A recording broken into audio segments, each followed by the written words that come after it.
Louisa, one of the most common questions I ever get asked is around RO exams. What order should I pass my exams in? Or what order should I take my exams? So I've got you here today to talk a little bit about that. So first question, is there a one size fits all approach to passing your RO exams? Good question. Short answer, no. There are different schools of thought, Sam, and there are different orders that suit different people. So as I say, the absolute answer is no, there isn't. There are some ways that work better. There are some ways that might, be a bit more of a challenge, but it's still a definite no. Okay, so in what order do candidates sort of commonly do their RO exams in?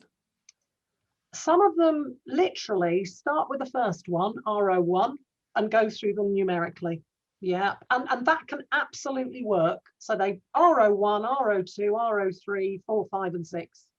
That's not the order we commonly use because we tweak it a little bit, but that order can work absolutely fine. And sometimes, Sam, they've got some outside influence in terms of their employer saying, well, actually, we'd rather you didn't start with R01 because you're employed by us and actually we're a pensions company, or we're a wealth management company. So we'd like you to start with your R04 or your R02.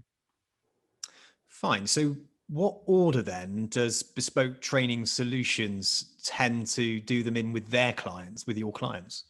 We absolutely start with the R01 exam, and mainly because many academies out there and many employers, if they're going to take you on and invest money in you, they want you to demonstrate, one, that you've got the academic ability, and two, you've got the drive.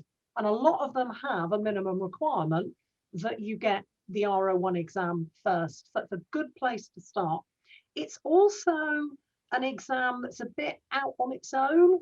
Regulation, compliance, financial services, a great one to get done and dusted because it's not the most scintillating subject matter and it's not the easiest. So we tend to start with R01.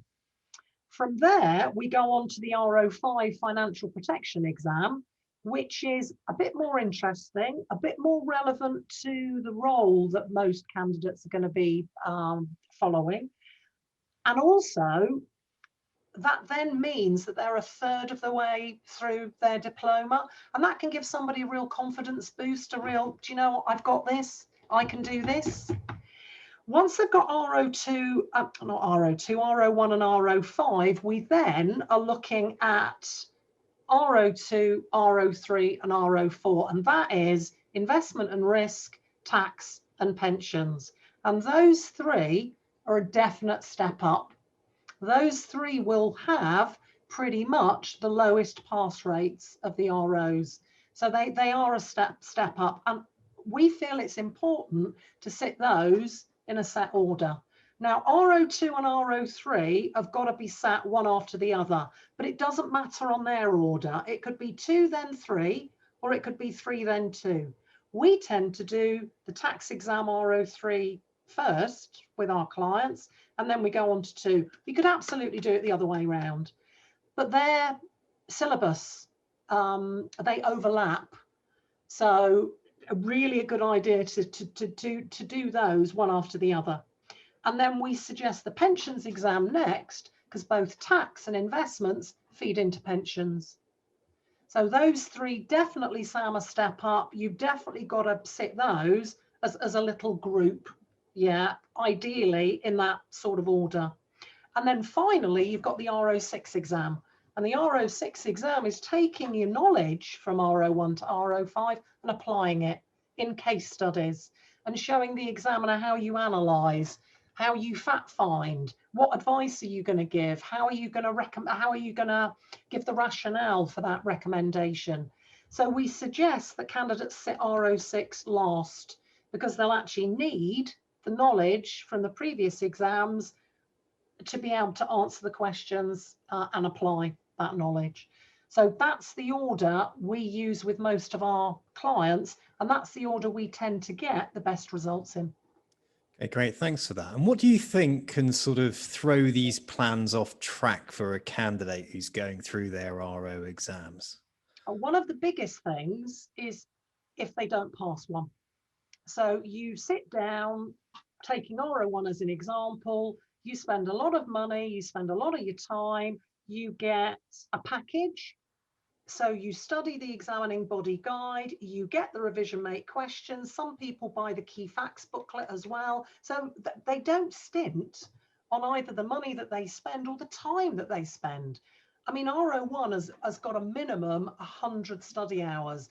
Candidates really put their backs into it, using the materials, but then they get to the exam and the questions that they get are 50% harder than what they've been practicing on. And that can be like a metaphorical kick in the teeth.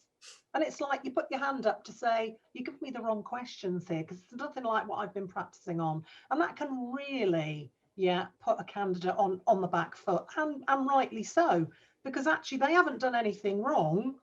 It's just what they've been using isn't as aligned to the exam as it should be, which I always think, Sam, is a bit of a shocker. Because actually, if you're the examining body, nobody's expecting you to just hand out, give away what the questions are, but you should be putting questions out there that are exam style.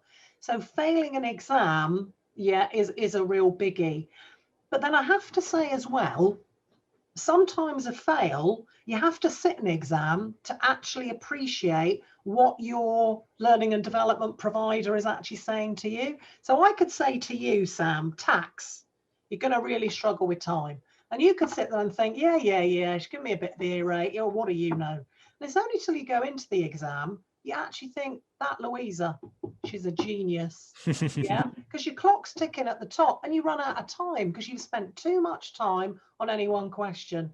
So sometimes a fail can really put a candidate off, but actually other times it's only when they sat the exam and not passed it once that really gives them the clarity about what that exam is about and the techniques that they need to use in that exam. And also, I'm a great believer that things happen sometimes for a reason.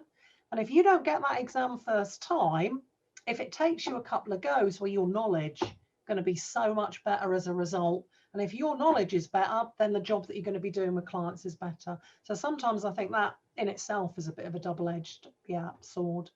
It's not great for the candidate, affects their confidence, but actually in the longer term, their knowledge is better. They can do a better job with clients.